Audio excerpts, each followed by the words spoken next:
Lucasfilm just gave a shocking response to a question that fans have been asking for years. Could one of the most iconic characters from the Star Wars Legends universe finally be making her way back into canon?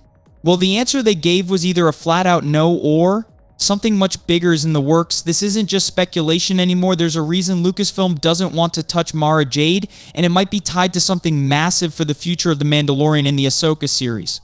Could this be the key to understanding where Star Wars is headed next? Today we've got some major Star Wars news that hasn't been getting the attention it deserves, something that could change the way we look at Star Wars canon forever. But before we jump in, make sure to subscribe and hit that notification bell so you don't miss any of the latest updates. Now let's get into why Lucasfilm is being so secretive and what it might mean for the future of your favorite characters. You've probably seen many of my videos discussing the likelihood of Lucasfilm bringing iconic characters from the Star Wars Legends back into canon. One name that always seems to pop up in conversations about what Jon Favreau and Dave Filoni are doing with The Mandalorian is Mara Jade. Recently, something interesting happened. Lucasfilm was directly asked about her, and they actually provided a response. Today, we have some exciting Star Wars news that might have flown under the radar for some of you. While we'll get to the Star Wars movies later in the video, let's focus on Mara Jade for now. If you've ever wished to see her reintroduced into canon, you're not alone. Timothy Zahn, the creator of Grand Admiral Thrawn and a key figure in the Star Wars expanded universe, shares that hope. At DragonCon, Timothy Zahn revealed some significant news. When asked which Legends character he would most like to see brought into Disney's official Star Wars canon, his answer was clear: Mara Jade. Zahn explained that he has persistently encouraged Lucasfilm to allow him to write a book about her, but the studio's response has either been a flat-out no, or an even harsher hell no. While this might sound like a major letdown, it could also indicate that Lucasfilm has its own plans for Mara Jade, or at least for a similar character that fits into the Disney shows and the post-Return of the Jedi timeline. It's entirely possible that Lucasfilm is planning to introduce a character that serves the same narrative function as Mara Jade, someone who fits naturally into the stories of The Mandalorian, Grogu, or even Ahsoka Season 2. Alternatively, the studio could be thinking bigger, saving Mara Jade's return for Dave Filoni's upcoming movie. They might be taking a similar approach to how they handled Grand Admiral Thrawn, first introducing him in Star Wars Rebels, then creating a few canon books around him, and finally bringing him into live action in the Ahsoka series. Like Thrawn, they may retain certain core elements of Mara Jade's character while adapting her to fit the current narratives crafted by Lucasfilm's storytellers.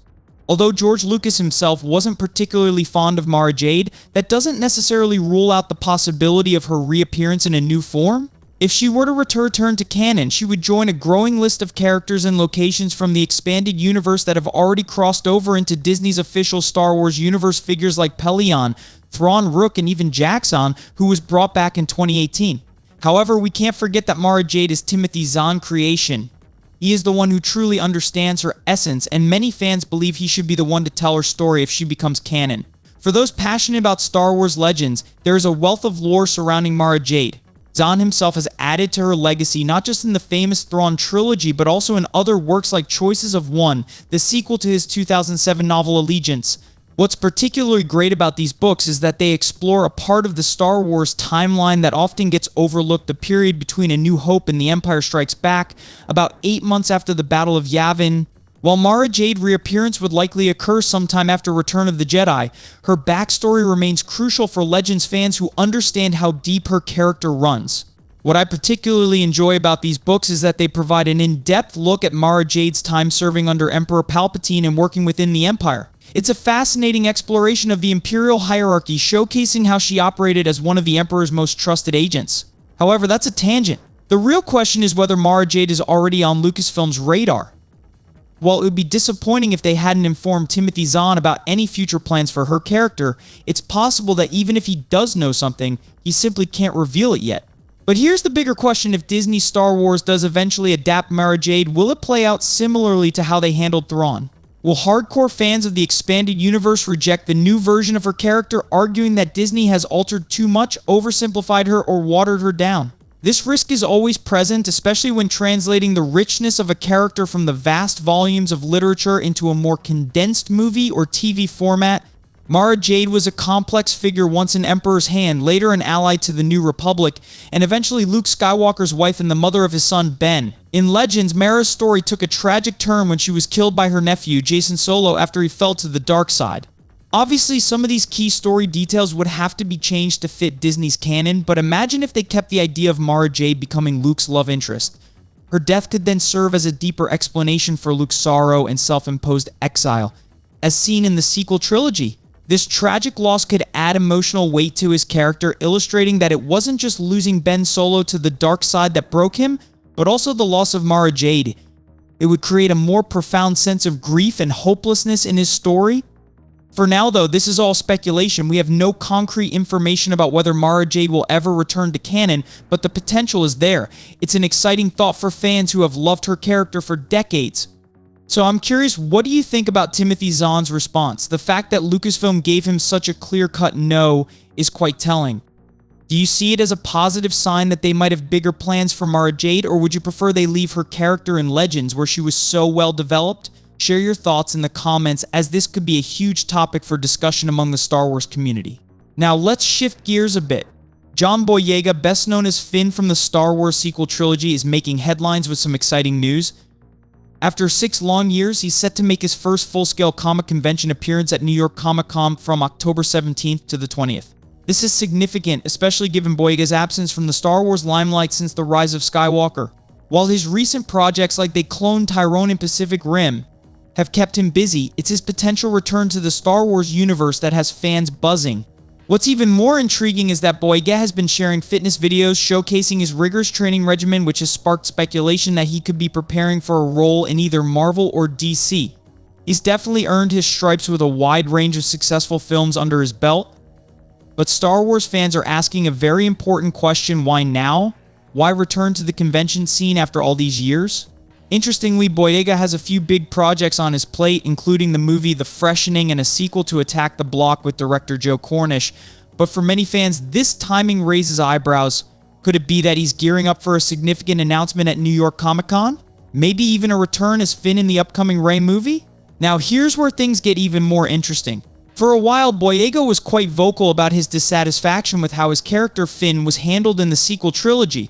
He expressed frustration, feeling that Finn's potential as a Jedi was sidelined, and at one point he firmly stated he wouldn't come back to Star Wars. However, in the past year, there have been rumors that he's softened his stance. Some reports suggest that he's been in talks with Kathleen Kennedy and director Sharmeen Obaid-Chinoy, who's helming the Rey movie. Could Finn's return be part of a plan to correct his character's arc and finally fulfill that potential as a Jedi? Daisy Ridley, returning as Rey, has openly expressed her hope that Boyega comes back, and it seems suspiciously timed that he'd be making a Comic-Con appearance just months before the Rey movie is supposed to start filming. Additionally, there have been rumors that the Rey movie itself could face delays or even be shelved entirely, making it hard to say how this all aligns. At the very least, this is something to keep an eye on. Boyega's return to the Star Wars universe, especially if Finn is given the Jedi storyline fans have been craving, could be a major shift for the franchise. So keep your eyes peeled for any new news coming out of New York Comic Con, as this could be the moment we've all been waiting for. Because for all we know, Finn could indeed be making his long-awaited return in the Rey movie, and John Boyega might just be gearing up for that comeback. However, the announcement at New York Comic Con could also be for something entirely different. Recently, Boyega has been active on Instagram, sharing multiple pictures of himself hitting the gym and training hard. It's clear that he's committed to his fitness, and fans have eagerly hoped to see him in either an MCU or DC film for quite some time. However, it's worth noting that just 2 years ago, Boyega stated that Marvel was, quote, "not in the vision for me." He expressed the desire to focus on nuanced roles and contribute to original indie films that bring fresh ideas to the table. After all, he pointed out how difficult it is to top something like Iron Man in the superhero genre. So while he seems to be preparing for something big, it's crucial to remember that this could also be part of a broader strategy to showcase his versatility as an actor and not solely a return to the franchise that made him famous. Ultimately, we'll have to wait and see what unfolds at Comic-Con and beyond.